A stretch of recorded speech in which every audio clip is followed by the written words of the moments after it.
All right, welcome everybody to QuickBooks Learning. Well, it used to be Premier 2018, now it's Accountant 2018.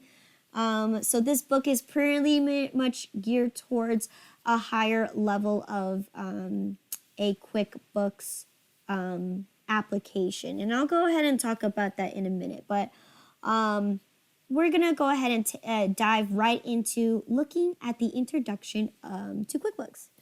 So first things first is you should be having this book right here. This is the book that we're going to be primarily using because we are going to be utilizing the portable files that are provided from this book, and it gives you a step-to-step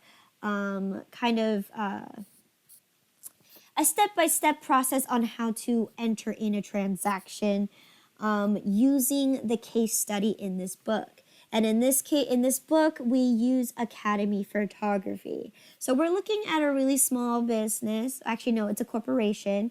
However, we're actually going to be looking at a real-life scenario where we're entering in transactions and how it affects QuickBooks on the outside and how we actually enter in the data.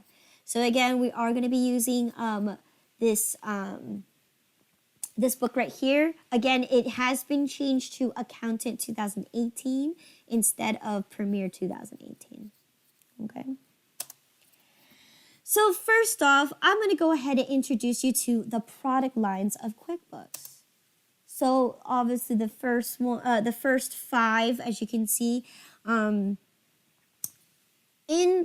since 2018, there's only been 5 major QuickBooks edition. But if you go to the website now, to go to intuit.com or quickbooks.com, today in 2020 and 2021, there's a bunch of other newer editions that exist. So Accountant does still exist for 2018. And I'll explain Accountant in a second. But each one is geared towards a specific type of business entity. So whether you're a small business, a sole proprietor, a partnership, and an actual corporation, it will be depending on those kind of entities that you establish will be what kind of edition of QuickBooks would be best for you. And I'll explain each one, of course, afterwards. But for 2018, you guys are going to be asked questions that are going to be revolved around certifying for QuickBooks 2018. So back in then, there were only 5 different versions. There's the online version, Pro, Premier, Accountant, and Enterprise Solutions. Okay? Now, with that, of course, there's only 5 that exist in 2018. And, of course, a few things that you should know, too, is that as you go progress or upgrade to specific editions, such as going from Pro to Premier, you actually get a lot more differences and benefits as you go into learning more about QuickBooks. So again, if you guys are a first-time user and not quite sure which one is best for your company, general rule of thumb is start with the middle ground. Okay, if you can't afford it, start with the lowest one. But as you progress and see that the company's growing bigger and bigger, that's when you can make the decision to either upgrade to a bigger, more expensive edition of QuickBooks. But a little key factor I want you guys to know here too is that Premier and Enterprise, they use industry-specific business reports. Okay, what does that even mean? This means, okay, so when you establish as yourself as a sole proprietor, right, or a business in general, you are categorized based on an industry. So for example, if I sell clothing, right, I belong to the retail industry. If I'm a commercial business that likes, such as Walmart or or a Target, one of those, they are going to be considered under the same industry as the multi I think it's like multi something kind of business where not only does it sell clothing, it sells groceries, it sells everyday products, it sells, entertainment stuff. So that is what industry they belong into. And we're going to learn that Academy Photography is going to be under art and photography, right? There's a specific industry that they belong to. And what Premier and Enterprise can do is, because you belong to a specific industry, it's going to pull up reports and make projections for things that are typically that go on with that kind of type of industry. So, for example, like Academy Photography, right? It's going to be based off what other film industries do, or for example, other entertainment companies, what they do. So it's not going to pull up things up from Walmart or Target. It's going to help you build reports based on the industry that you belong to. Okay. So again, products of 2020, there is again self-employment, which is obviously, that's definitely something that is part of 2020, right? Newer opportunities to start your own company. So again, if you visit the website, either intuit.com or quickbooks.com, you'd be able to scroll down and look at all the products that they still have. But the one thing that they for surely still have today is the top three, which is the Pro, Premier, and the Enterprise. Okay? Yes. Sorry, can I interrupt you for one quick second? Go for it. You have a box up in front of your PowerPoint here. It says give subtitles a try, and I can't see what's behind it. Oh, really? Okay, so let me, Yeah, sorry. I just noticed. see it cleared or not. That might be something that you have to do on your screen. I tried and it didn't do anything. So, because I haven't touched this computer, I just look at. The other one is the one I touched. So, Okay, because I don't have that. ask everybody else if they saw it. It's gone now. Okay. For me anyway. I don't see the thing. I see where she's at. There we go. Now, yeah, Yeah, it's it's gone. clicked off. It But wasn't you saw it, so, okay. All right, sorry about that. Assist, and then you'll be able to see everything after that. So there you go. Yes. So again, any questions in regards to the products? I will go in detail exactly what Pro, Premier, and Enterprise does. But first, I need to dive in what the difference between obviously online and desktop is. Any questions so far? I'm good. Okay.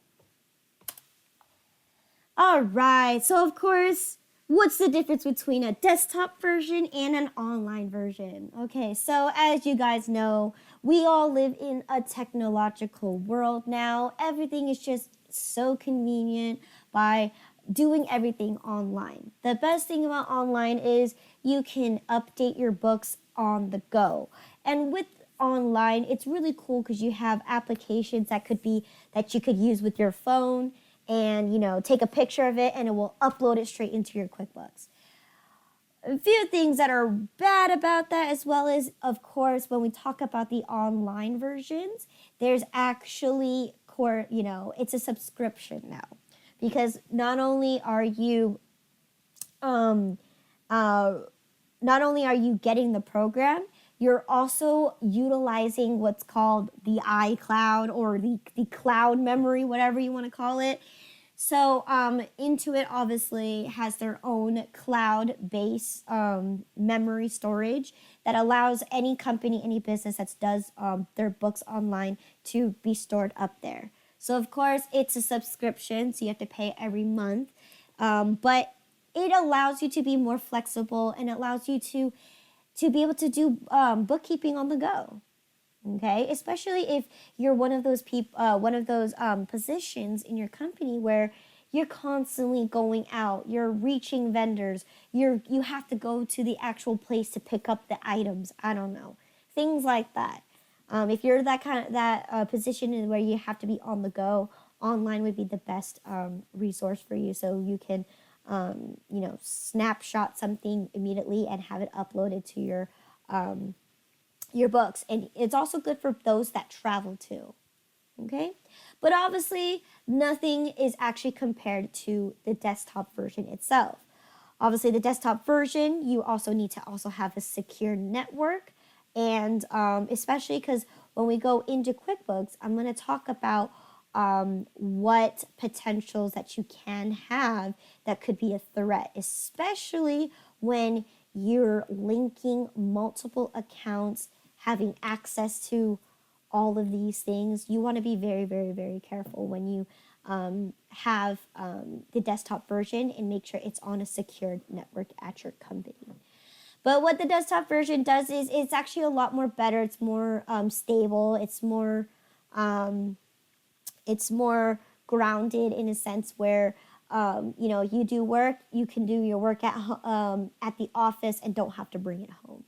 So that's a great thing about that, and it is pretty stationary. So once you've done your errands or whatnot, you're gonna have to actually sit down and enter in the data manually.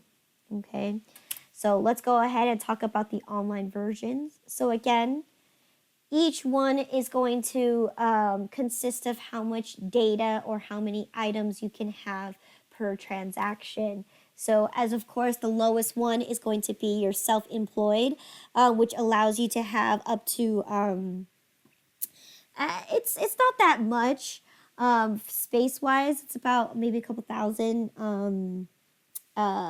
transactions that you maybe need to just enter in if you're a super, super, super small company. The lowest package will be the better one. Again, it's a subscription. So of course, if you upgrade eventually, the best package we have is the advanced package, which allows you to do a lot more of transactions, but it allows you to hold a lot of memories as well. So again, this is a subscription base. You have to pay every single month. And yes, it's just so then you can lock up and hold all your data on the cloud. Okay? And again, it's best for if you are the kind of person that is traveling or is on the go. Okay? But here for your desktop, okay? So again, we have Pro, Premier, and Enterprise. Now, each one is going to be obviously priced at a pretty high price. I believe Pro is $199, and then from there it goes up and beyond. Now, I'm going to also talk about what each one holds and what is recommended for each one. But the great thing about a desktop version is once you buy the program, that's it. You never have to pay another fee again. There's no subscription. It's once you pay that one fee, you're done. That program is yours. And the great thing about this is these programs can last a lot of companies a long time. Now when it comes to certifying, excuse me, give me 1 second. Or when it comes to upgrading to the latest and greatest QuickBooks, there are a few, leeways that you can go around this. Now, each program that you buy, it actually can last you for a long time.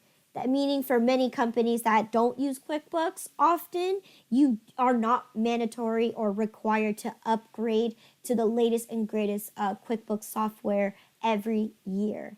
You can go to the maximum about 3 years in or 3 years out. So, for example, we're using 2018. I'm able to open it because my program's 2019. I can open it up and it's good for till 2022. So my 2018 files and programs, right? It's still good till 2022. So there's really no point for me to have to upgrade my software if if my program is still good for the next 3 years. So with that being said, that's one of the reasons why QuickBooks is so versatile and widely used, is because it doesn't require the company to have to upgrade every year. And obviously the one thing that gets them paying for this program is obviously how expensive they are. Obviously, a one-time fee is better than a monthly subscription. So this is kind of benefits you in the long run if you go for a desktop program. Of course, whatever employer that you go do books for, they should provide the program for you. Okay, you don't have to pocket this out unless you want to use QuickBooks for your own personal expenses, or if you plan to do a self-employed company of your own. Okay. So, what's the difference between the three? Okay, in your book, it says that Premiere can hold up to 14,500 items. What does this even mean? So, every name is going to be considered an item. So QuickBooks can hold up to 14,500 total names. So you can have 14,000 clients and 500 vendors. That's how much it can hold.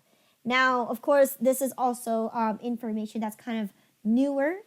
But when you get tested for the 2018, your number is going to be the 14,500.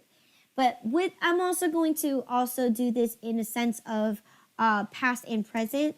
So nowadays, if you go purchase Pro can hold the 14,500. Premiere can hold beyond that.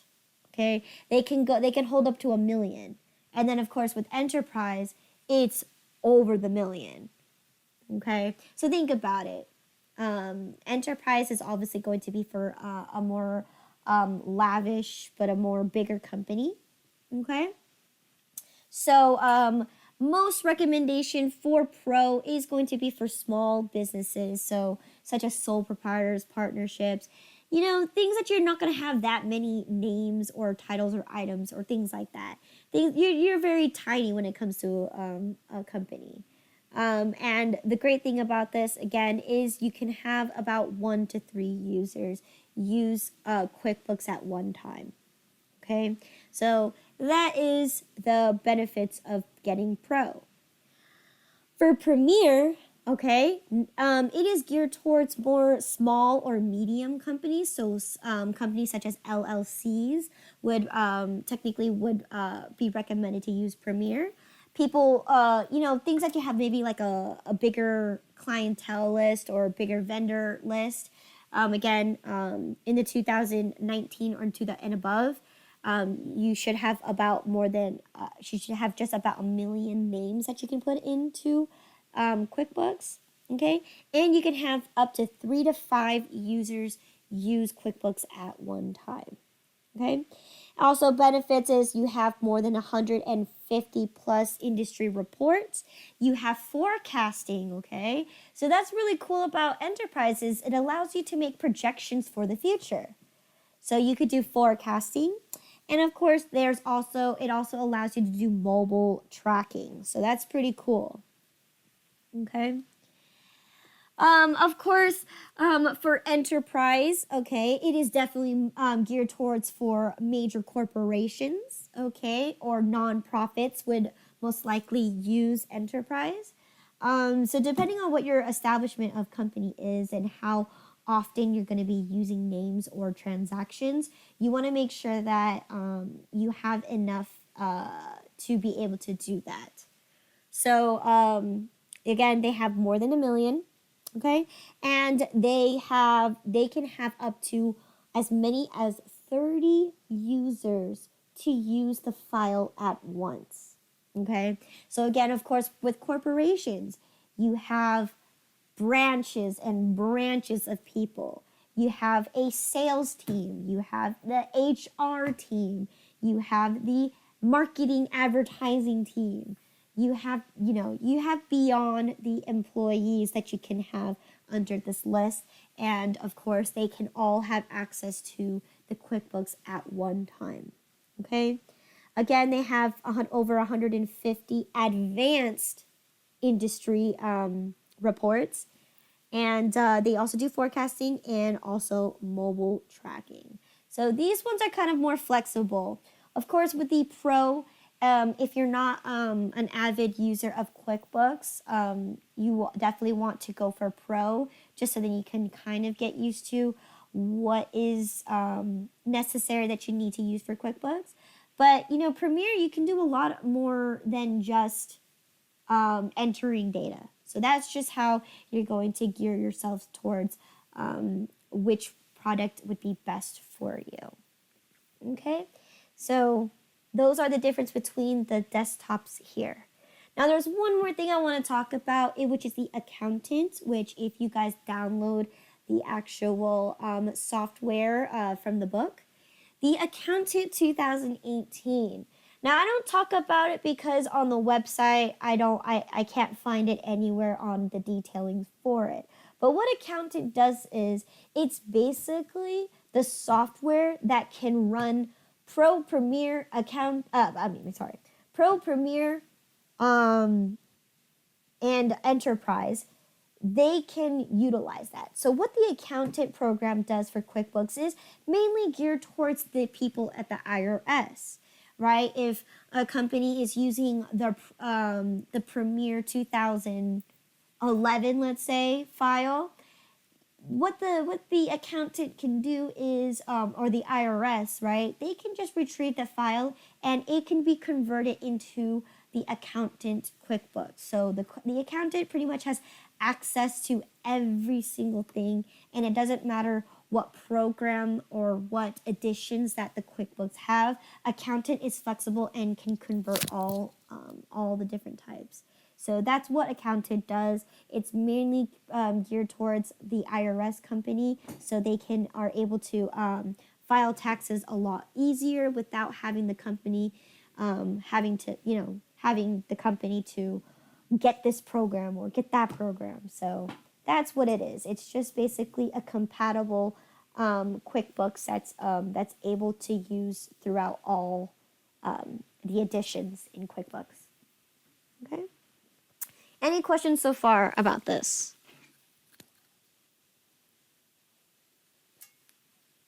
Nothing so far. I have no. Okay. So let me see.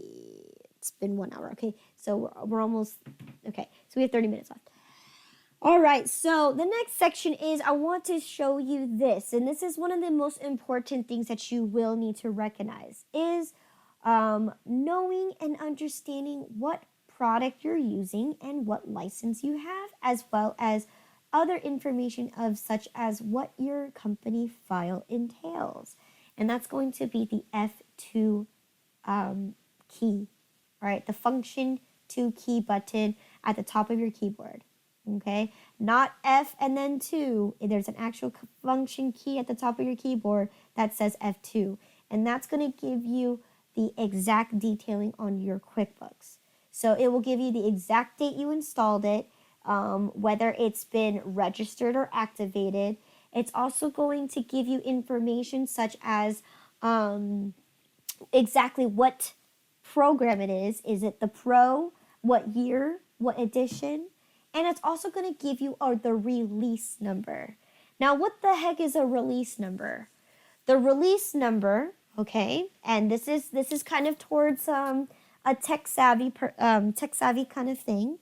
So for those who are very avid users of QuickBooks, and that uses every single transaction that you can think of in QuickBooks, this is where those kind of people kind of find bugs or find errors within the program itself. So what they do is they report it to the forum, and what QuickBooks does is they create a patch. So then the next time you update your QuickBooks, you update the releases, it updates the patch on that little area. So then when you do use it in the future, it works. Okay, so that's all a release is. It's just basically patches of for the actual program itself. Okay, and we'll talk about this a few times throughout our lessons. So again, when you do this, you're going to have a little screen here that shows you at the on the right side. It gives you when you open up a file, it will give you all the contents that are involved in that file. Okay, and I'll show you an example when we open up a file if we have time today. We might be able to do it tomorrow. Okay, so it gives you pretty much a lot of details in regards to your specific QuickBooks. So that is the F2 key button. All right, and yeah. Right? Any questions in regards to that? Nope. Okay. Nope.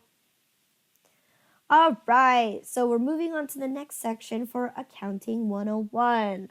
So all of you, except for Nadifa, have the accounting or took my accounting class. Now I'm going to tell you this. In order to use QuickBooks, you absolutely do not need accounting experience, accounting background, any knowledge of accounting whatsoever. Because most oftentimes, what companies do is typically they hire you and they tell you exactly what to do. Enter this bill in, and that's all you have to do. You don't have to question on what happens to that bill. Where does it go? What's the accounting behind it? You're not asked to any of those questions. All you're asked is, can you enter in a bill? And that is exactly why you don't need accounting in order to do QuickBooks. However, if you do have the accounting experience, you can manipulate QuickBooks to your advantage. Okay, and what I mean by this is, for example, when we dive into learning how to do our general journals and adjustments and things like that, you can manipulate QuickBooks to make it work the way that you want it to work. Okay, adding in debits and credits here and there, you can make it the way that you want it because you understand what is running in the background of QuickBooks. So again, we're going to do a quick 101 lesson again. So sit back, guys, because this is pretty much review. Okay. So of course, first things first is looking at the accounting focus. So again, for any kind of businesses that does this, what accounting truly does is it allows you to really understand how a business transaction actually works, right? What does it mean when you buy something? What does it mean when you have money, when you spend money, right?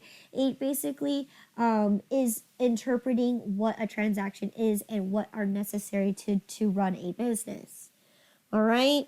And then especially understanding how the cash flows in the company. So understanding how cash comes into your company. How do you utilize that cash to spend? What are those things that you need to pay for? Expenses that you need to cover.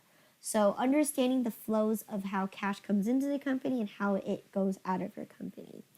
And yes, so an example here is when you make a sale, you're receiving money, right? But in exchange for that, you're losing an asset or you're selling your product, right? So therefore, in this kind of sense, when you gain money, you are actually trading in a sense of the product that you were originally created for to be purchased. So that is an example, okay? Pretty straightforward, okay? Now, of course, with that being said, there are exactly 5 types of accounts, okay? We have our assets, which is everything that we own in the company. So anything such as our cash, vehicles, machinery, patents, okay? Those are things that we own in regards to the company. Second thing is going to be your liabilities, anything that you owe, such as you bought something from a vendor and you put it on credit. You owe that vendor money, okay? Liabilities will be not only that, it could be an owed service, an owed bank loan. So those are going to be liabilities. And then equity is going to be your value of the company. Okay, how much is your company actually worth? Okay, so and equity can obviously be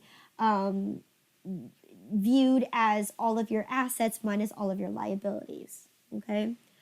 Other things too that you need, the other two types of accounts are your income / revenues. So in QuickBooks, it's known as income. In accounting, you can use either or, revenues or income. And then lastly, we have our expenses, and our expenses can go beyond. It could be fixed, it could be variable. Every month, right? Example for a fixed expense would be your rent. You pay rent the same amount every month. The variable will be the utilities. Maybe this month it was the holiday, so you closed down, so your electricity bill is not as high.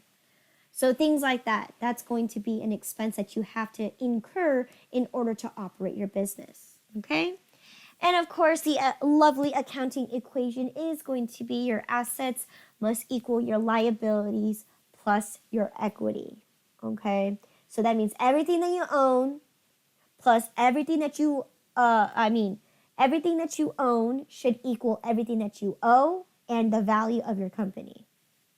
Okay? So that is the accounting equation. All right? Next section here is going to be the chart of accounts. Pretty straightforward. A chart of accounts is going to be pretty much the basis, the building blocks of how you can even start entering your transactions in QuickBooks. So the chart of accounts is basically every single account that you can think of that is in relations to a transaction. So for example, if I made a sale, right? If I'm receiving money, where does the money go? It's obviously going to either go to your bank or it's going to go into an account called cash on hand. All right. So that is what the chart of accounts does. Basically, it's a list of every single transaction that can occur. It's a list of every single account that you can sort your transaction in, right?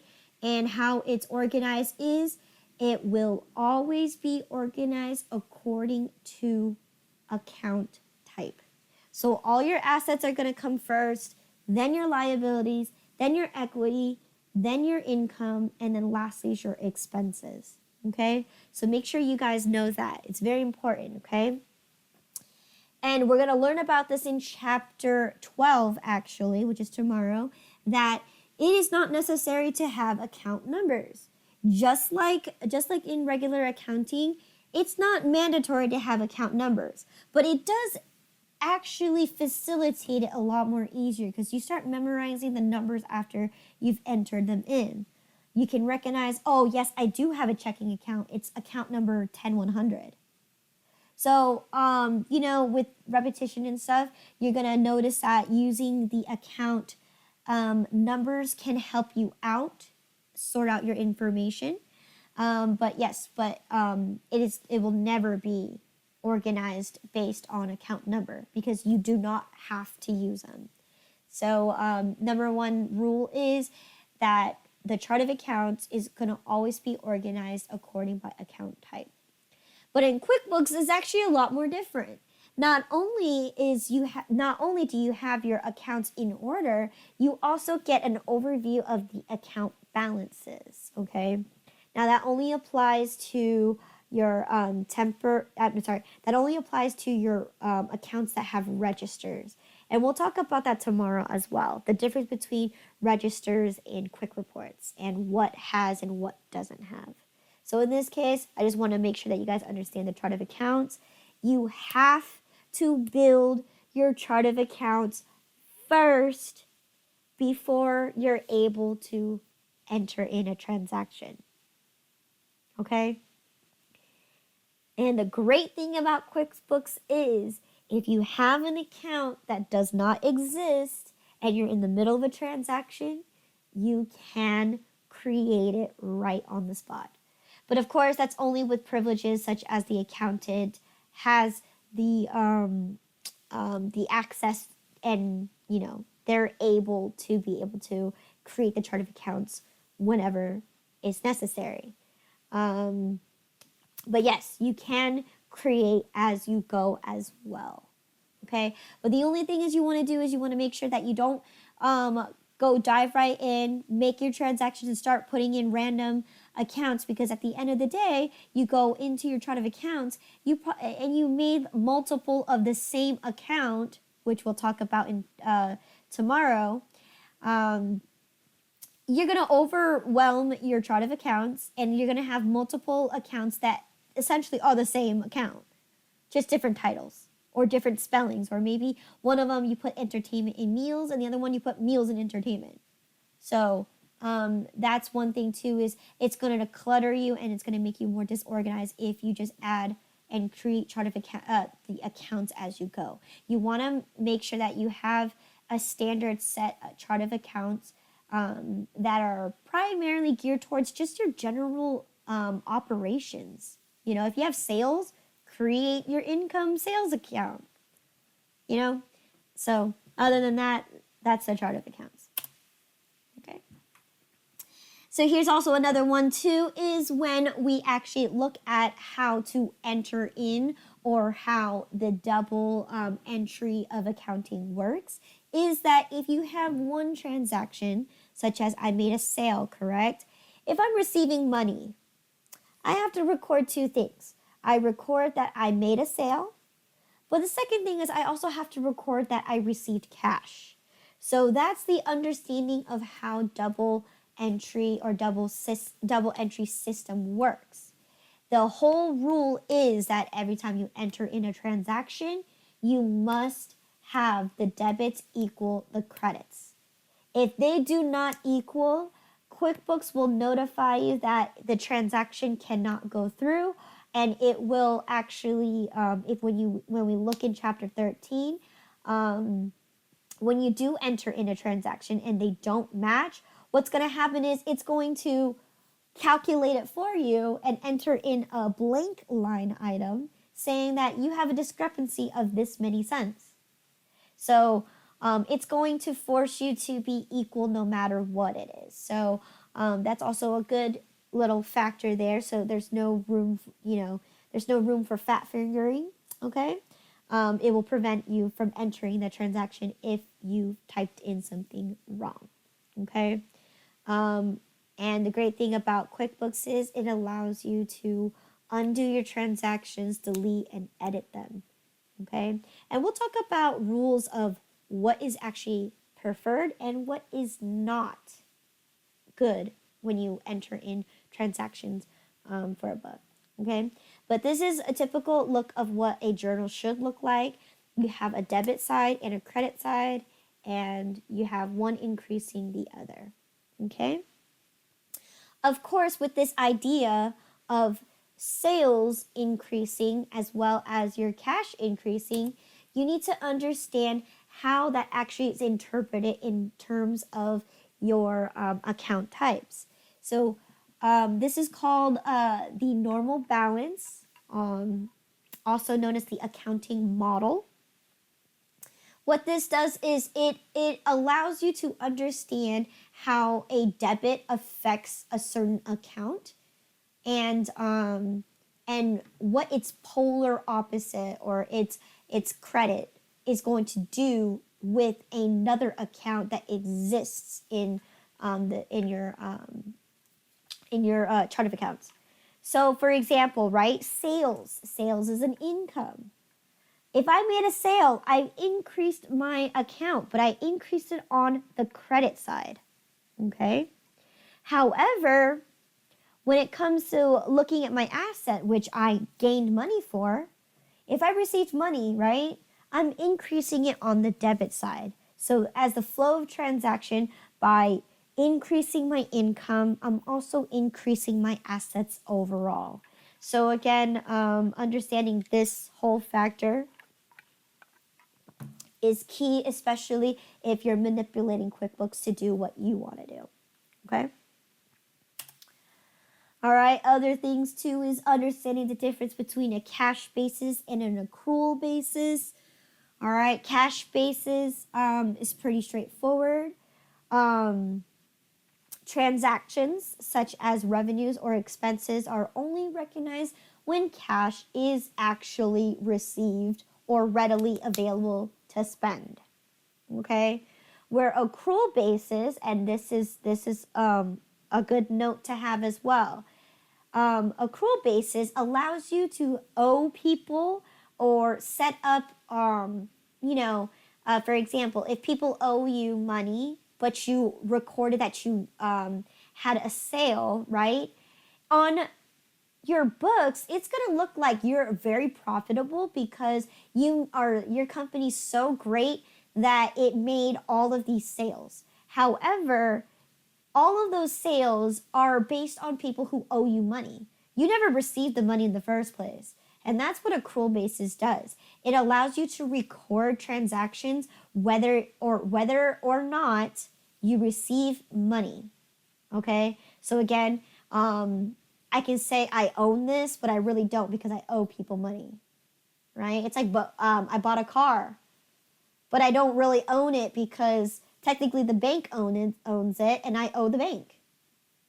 Okay, so that it's that concept where accrual basis allows you to basically predict your profitability by showing that you made a sale, but in other terms, you didn't really receive the cash for it. Okay, and QuickBooks is default an accrual basis. Okay, and that's what most and that is exactly what most companies are nowadays. Usually, cash basis are usually for small businesses like mom and pop shops that need the money in order to operate the business. But for bigger corporations who rely on, people owing them money, or whether they want to look profitable for other people to invest in them, then most likely most businesses are in fact accrual basis. Okay, and we're going to take a look at how you can actually measure a company when it's actually what its actual profitability really is, using both accrual and cash basis. All right, so QuickBooks will automatically be defaulted to accrual basis. Okay. And then I think this is lastly, the accounting in QuickBooks. So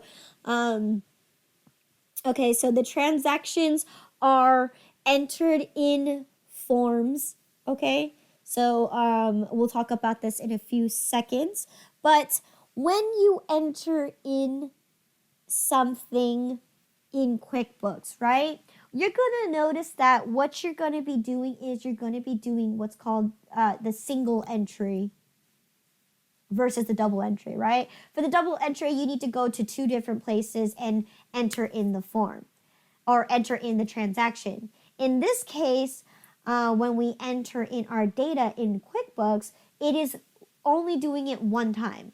And what's going to happen is QuickBooks is actually going to do all of the calculations, and it's going to do the proper debits and credits in its respective places behind the scenes.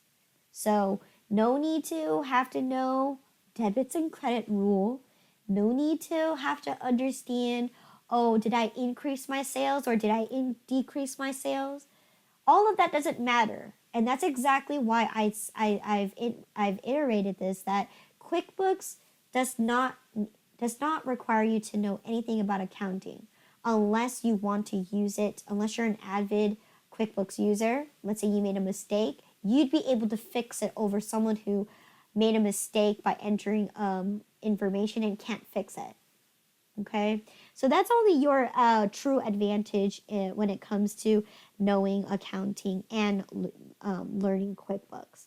But again, how you enter in stuff, we'll talk about that in a couple slides after this, after the break actually.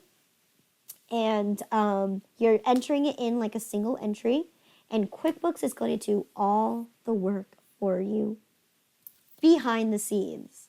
So everyone except for Nifa, you will see this in the class we're going to do manual bookkeeping through Coffee Cafe. And for those who have done Coffee Cafe, you're going to see how way much more easier this is compared to learning accounting manually. You're going to be like, why didn't we learn this first? Okay? And the answer to that is it's because you need to learn the understanding of how to do it manually. So then when you come to the QuickBooks here, it's easier to understand and quicker to do a transaction. Okay? So with that being said, that is what QuickBooks does for most accountants, and it's an accounting program widely used. Okay? All right.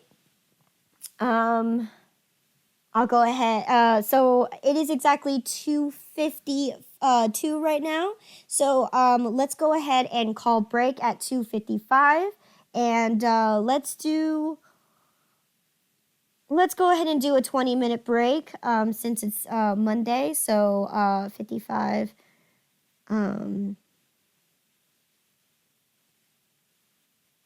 Is that 3:20? We need to be back. 3:15. 3:15. 3:15. Thank you. Okay, so go ahead and take that 20-minute break, and we will resume with the rest of the QuickBooks. Okay.